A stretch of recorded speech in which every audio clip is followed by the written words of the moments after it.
Hi, John Maxwell here, and I want to talk to you on Minute with Maxwell today and for the next several days about problem solving. And the reason for that is that everybody has problems, but not everybody solves them. Not everybody wants to even deal with them. In fact, a lot of times when people have problems, they just basically look at the problem and they want to ignore it like it's not there, or they want to run from it, or they want to deny it, or even worse yet, they want to give it to somebody else. And have you ever known a problem carrier? They got a problem and they're looking for somebody to dump on. I've known all this, and you have too. I think it's really a subject that's worth some time on our hands. Just you and I on Minute with Maxwell for the next several weeks, just really kind of looking at it and saying, okay, how do I handle problems? Because I promise you before the day's over, you're going to have a problem. Because problems are everywhere. There are hardly 2 good consecutive days in any person's life because there's just something that comes up. Sometimes the problems, you could see them coming. Sometimes they blindside you. But we're just plagued with problems.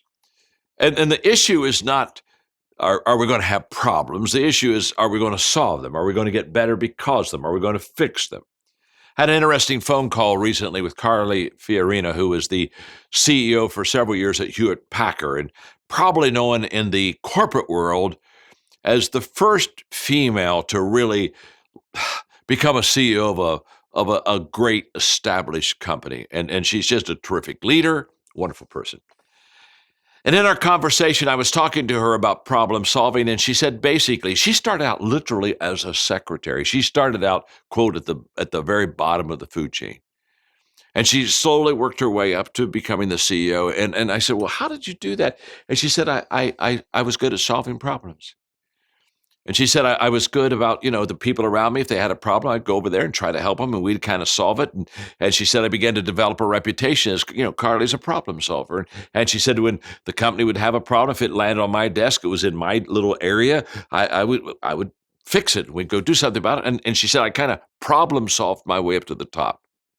Well, what I'm going to do now is in these next lessons, I'm going to give you some problem solving principles, things that are just going to help you solve the problems because you got them, I got them, all God's children got them, okay? So work together for these next several weeks. I know you're going to enjoy this series, so stay with me because every day I'll give you another principle on problem solving. Thanks for being with me today on Minute with Maxwell.